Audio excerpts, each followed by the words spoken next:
19واں باب پہلی آیت۔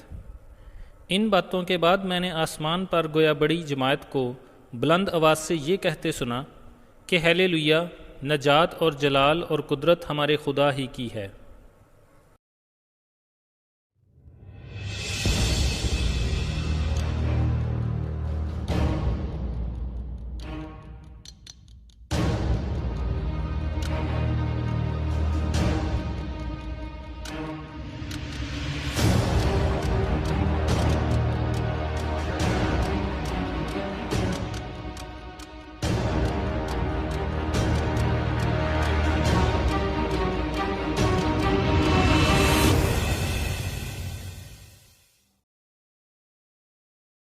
انیسویں باب میں برہ کی بیوی پہلی بار نمودار ہوتی ہے۔ جب تک جھوٹی اور نقلی بیوی یعنی بڑی قصبی زمین پر موجود ہے، برہ کی بیوی دکھائی نہیں دی، مگر جو ہی بڑی قصبی اور بابل کا سارا نظام برباد ہوتا ہے، برہ کی بیوی کا ذکر شروع ہو جاتا ہے، جو مکاشفہ کی کتاب کے آخر تک جاری رہتا ہے۔ یوحنا رسول آسمان میں ایک بلند آواز سنتا ہے، اور اس کو یہ آواز ایک بڑی جماعت کے اکٹھے مل کر گانے یا بولنے کی آواز کی مانند سنائی دیتی ہے۔ ہم دیکھتے ہیں کہ جو ہی بڑا شہر بابل گر گیا، اسی وقت یہ بڑی جماعت تعریف اور فتح کا گیت گانا شروع کر دیتی ہے۔ اس کا مطلب ہے کہ 7 سال کے عرصہ میں جب کلیسیا آسمان پر ہوگی تو سب مقدسین وہ تمام واقعات دیکھ رہے ہوں گے جو زمین پر مخالف مسیح اور خداوند مسیح کے درمیان جنگ اور آفتیں نازل ہونے کے سلسلہ میں واقع ہو رہے ہوں گے۔ وہ اپنی آنکھوں سے مقدسوں کا قتل کیا جانا، تیسری جنگ عظیم اور بابل شہر کا تباہ ہونا یعنی سب زمینی واقعات دیکھیں گے۔ اگرچہ وہ شروع میں شیطان کی کامیابی دیکھیں گے، لیکن 7 سال کے آخر میں بابل کے مذہبی نظام اور سیاسی نظام دونوں کی بربادی دیکھیں گے اور خدا کی تعریف اور فتح کا گیت گائیں گے۔ شہید ہونے والوں کی روحیں بھی آسمان میں سب زمینی واقعات دیکھیں گی، لیکن آسمانی اور زمینی لوگوں کے دیکھنے میں بڑا فرق ہوگا۔ زمینی لوگ خدا کے قہر اور سب آفتوں کو دیکھ کر خدا کے خلاف کفر بکیں گے اور غم و غصہ کا اظہار کریں گے، لیکن آسمانی لوگ انہی واقعات کو دیکھ کر خدا کے انصاف اور عدالتی سزا کی تعریف اور ستائش کریں گے۔ ہمیں یاد رکھنا چاہیے کہ یہ بڑی جماعت شہیدوں کی روحوں کی ہے اور آسمان میں ہے، یہ زمین پر نہیں ہیں۔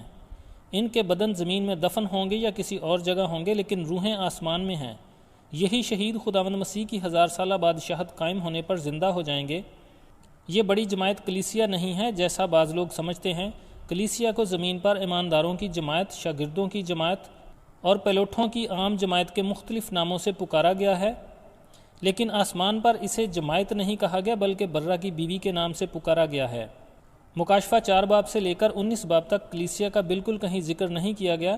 اس کا نام نہ زمینی واقعات میں اور نہ آسمانی واقعات میں لیا گیا۔ مقدسوں کے خوشی منانے کی کچھ خاص وجوہات ہیں، مثلاً مصیبت کا زمانہ ختم ہونے کو ہے، خداوند مسیح اپنے مقدسوں کے ساتھ آنے کی تیاری کر رہے ہیں، دنیا کی فوجیں تھوڑی دیر کے بعد بالکل برباد ہونے والی ہیں، خداوند مسیح جلد ہی اپنی 1000 سالہ بادشاہت اس زمین پر قائم کرنے والے ہیں، حیوان اور شیطان کی حکومت ختم ہو چکی ہے، بابل کا جھوٹا مذہب، جھوٹی مسیحت اور حیوان کی پرستش ختم ہو چکی ہے، شہیدوں کے خون کا بدلہ لیا جا چکا ہے، تاریکی روشنی میں بدل گئی ہے اور خدا کی عدالت اور قہر کی بجائے اب برکت اور خوشی نازل ہو رہی ہے۔ اب برہ کی شادی اور شادی کی ضیافت بڑی خوشی کے ساتھ منعقد ہو سکتی ہے۔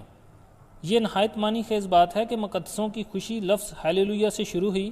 یہ لفظ مکاشفہ کی کتاب کے پہلے 18 ابواب میں بالکل استعمال نہیں ہوا اور صرف اس وقت ہونا شروع ہوا جب شیطان اور اس کا نظام بالکل برباد ہو گئے۔ ہیلیلویا عبرانی زبان کا لفظ ہے جس کا مطلب ہے یہوہ کی تعریف یا خداوند کی تعریف۔ صرف نجات یافتہ اور چھڑائے ہوئے لوگ اس لفظ سے خداوند کی تعریف کرتے ہیں۔ خدا کی بے شمار صفات میں سے 3 یہاں لکھی گئی ہیں تاکہ خدا کی تعریف کی جائے۔ پولس رسول کہتا ہے کسی دوسرے کے وسیلہ سے نجات نہیں، کیونکہ آسمان کے تلے آدمیوں کو کوئی دوسرا نام نہیں بخشا گیا جس کے وسیلہ سے ہم نجات پا سکیں۔ جب نجات اور مخلصی سوائے خدا کے کسی رسول، نبی، پیغمبر، معبود یا بت سے حاصل نہیں ہو سکتی، تو پھر صرف خدا ہی تعریف کے قابل ہے۔ دوسری صفت جس میں خدا کی تعریف بیان کی گئی ہے اس کا جلال ہے۔ مکاشفہ کی کتاب میں بہت سی جگہوں پر پہلے بھی خدا کے جلال کی تعریف کی گئی ہے۔ ہم نے 18ویں باب میں خدا کے ایک فرشتے کا جلال دیکھا کہ زمین اس کے جلال سے روشن ہو گئی۔ جب خدا کے ایک فرشتے کا اتنا جلال ہے تو خدا کا جلال تو بہت ہی زیادہ ہوگا۔ موسیٰ نے ایک دفعہ خدا سے درخواست کی کہ مجھے اپنا جلال دکھا دے۔ خدا نے فرمایا تو میرا چہرہ نہیں دیکھ سکتا۔ وجہ کیا تھی؟ وجہ یہ ہے کہ خدا کا جلال بہت زیادہ ہے، آدمی خدا کا جلال دیکھ نہیں سکتا۔ پھر بھی خدا نے موسیٰ کو ایک چٹان کے شگاف میں سے اپنا جلال اس طرح دکھایا کہ خدا نے اپنے ہاتھ سے اسے ڈھانکے رکھا، اور جب اس کا جلال گزر گیا تو اس نے اپنا ہاتھ اٹھا لیا۔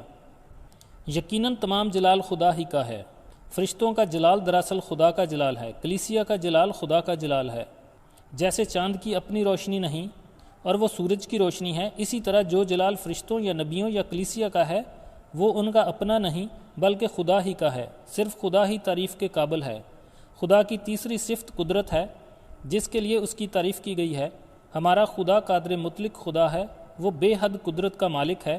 ساری کائنات اس کے کہنے سے پیدا ہوئی، اور کائنات کا سارا انتظام بھی خدا اپنی قدرت کے وسیلہ سے کرتا ہے۔ کائنات کی تمام قوتیں اس کے قبضہ میں ہیں، اور کوئی قوت اس کی مرضی کے بغیر عمل نہیں کر سکتی۔